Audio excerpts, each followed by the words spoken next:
Right now, as you search for flights, book your seat, and walk through the airport, the airline knows more about you than you think. They know how many times you visited their website before booking.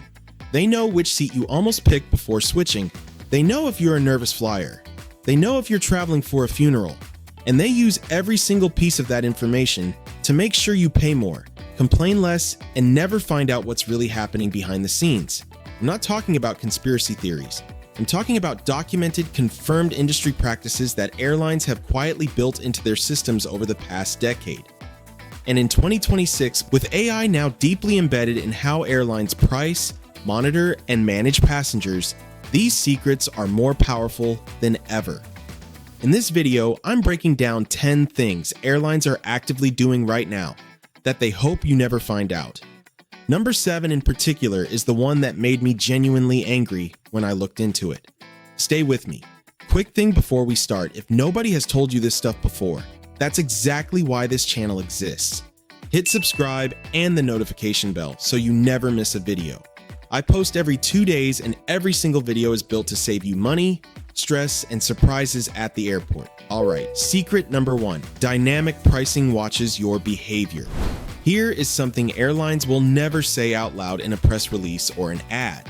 Their pricing algorithms are watching your behavior in real time. Every time you search for a flight and come back to check it again, the price goes up. Not because demand increased, because the algorithm detected that you are interested. You searched once, baseline price. You searched twice, slight increase.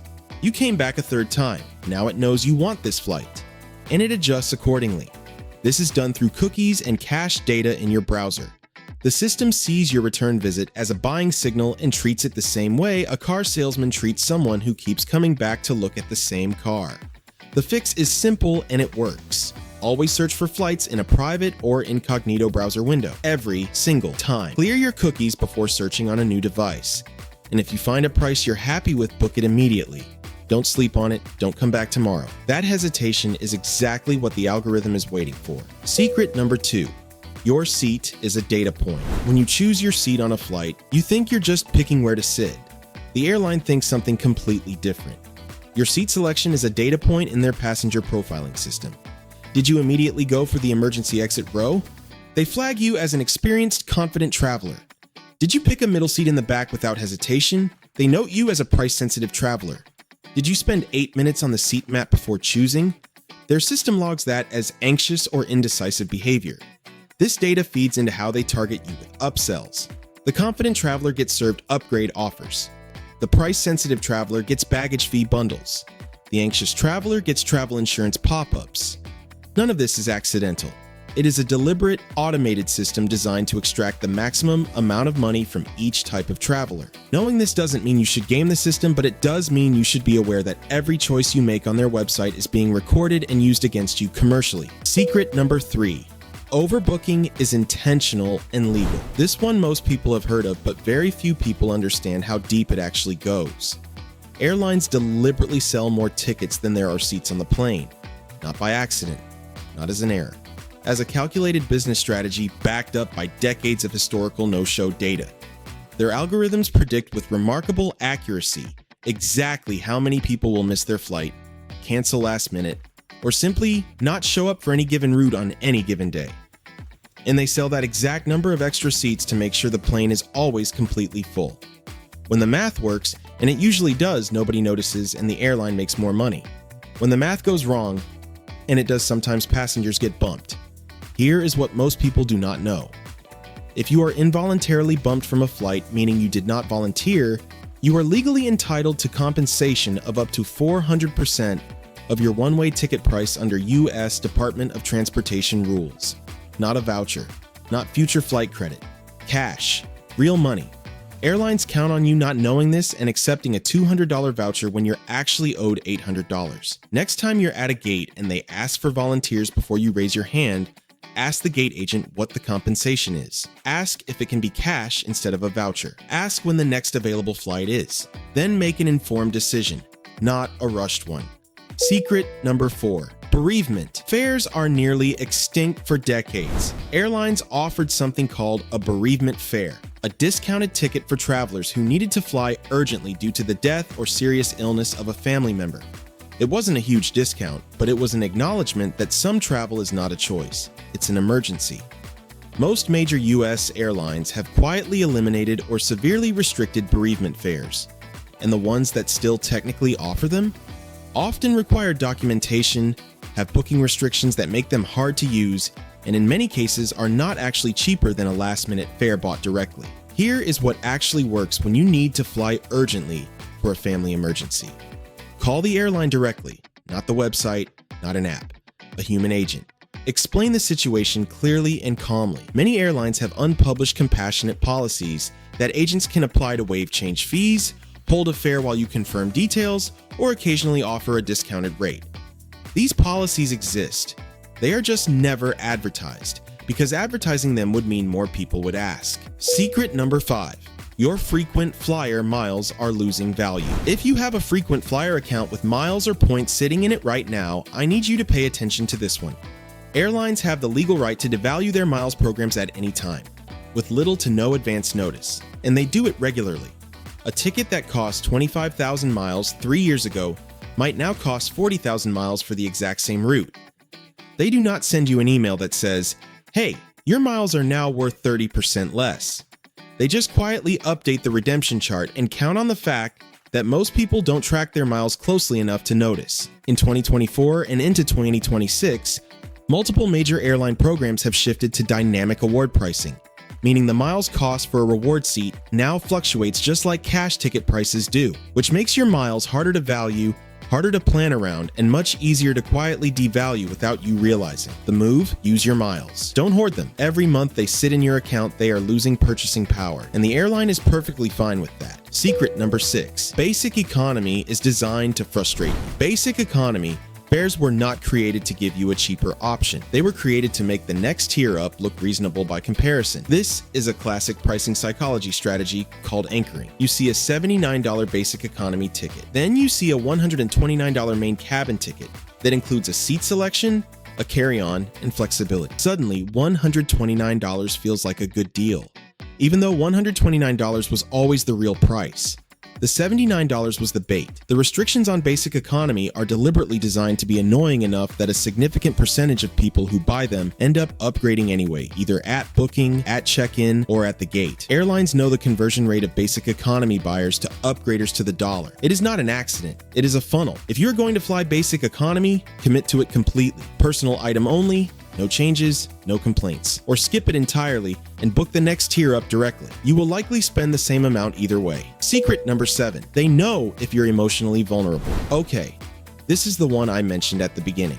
And I want to be clear, this is not speculation. This is documented by consumer behavior researchers and has been reported by industry insiders. Airlines and the third-party data brokers they work with can and do use contextual data to identify emotionally high-stakes travel. What does that mean in plain English? If you are searching for a last-minute flight on a holiday weekend, or booking a one-way ticket with no return, or traveling a route commonly associated with medical emergencies or family crises, the pricing algorithm identifies that context, and it prices accordingly, because a person flying to say goodbye to a parent does not have the luxury of waiting for a sale, and the airline system knows that. Now, does every airline do this explicitly and intentionally in the way I just described? Some do. Some use it indirectly through dynamic pricing inputs. But the data that makes it possible, your search history, your travel patterns, your booking behavior under time pressure, that data is being collected by every major airline. What you can do is be strategic. Search on a private browser, use a VPN to mask your location and search patterns. Use fare comparison tools like Google Flights that show you the price history of a route so you know whether what you're seeing is genuinely high or algorithmically inflated. Secret number 8. Flight delays have a hidden threshold.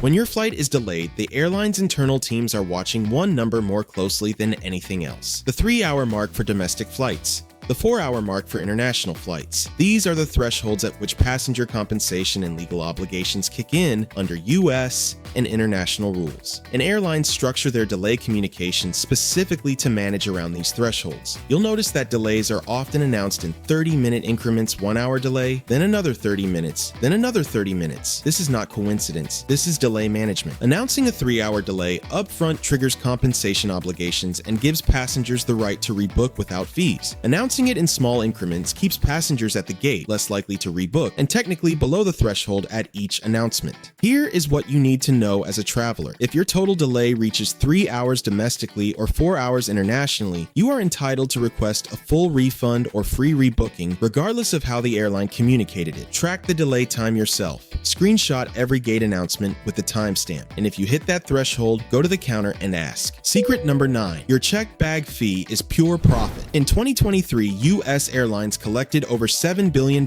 in baggage fees alone. $7 billion for moving luggage that was already on the plane. Here is the part airlines really don't want you to think about. The actual cost of handling a checked bag, loading it, transporting it, unloading it, is estimated by aviation economists at somewhere between $4 and $9 per bag. The average fee charged to you, $35 to $45 for the first bag, $45 to $65 for the second. The margin on baggage fees is enormous. And unlike the base ticket price, which is heavily competed on, and publicly visible baggage fees are added after you've already committed to the airline, the route, and the schedule. By the time you see the bag fee, switching airlines feels like too much effort. The airline knows this. It designed the entire booking flow around this moment. 3 ways to avoid or reduce baggage fees legally. 1. Get a co-branded airline credit card.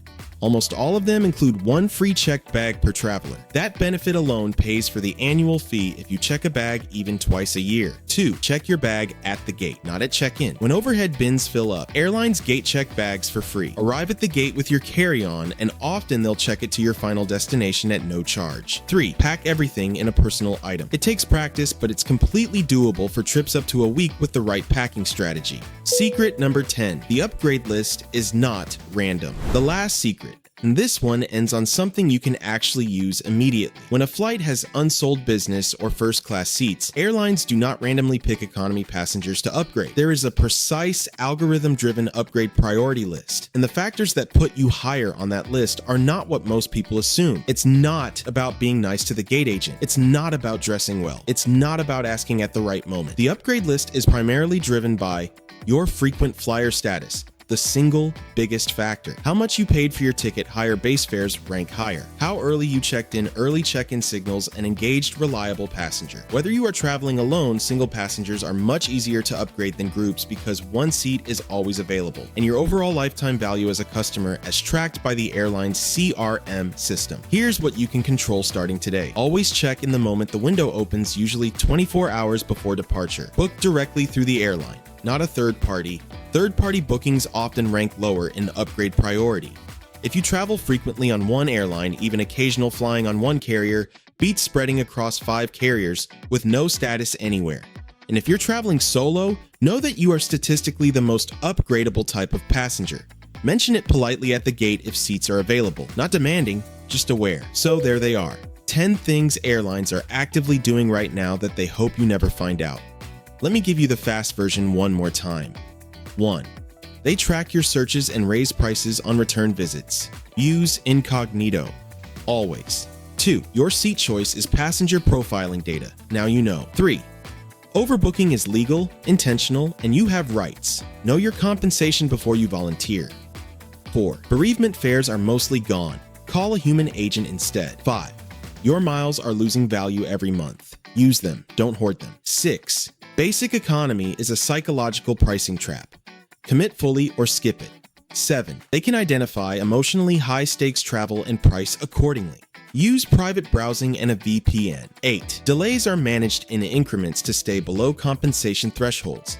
Track the time yourself and know your rights. 9. Baggage fees are almost pure profit. Get a co-branded card, gate check when possible, or master the personal item only pack. 10. Upgrades follow an algorithm. Check in early, book direct, and fly solo when you can. That is information the airline will never put in a press release. But now you have it. If this video opened your eyes to even one thing you didn't know, please hit that like button. It genuinely helps this channel reach more travelers who deserve to know this stuff. subscribe if you haven't already, and check out the next video. It covers something just as important for your next trip. I'll see you there. Safe travels.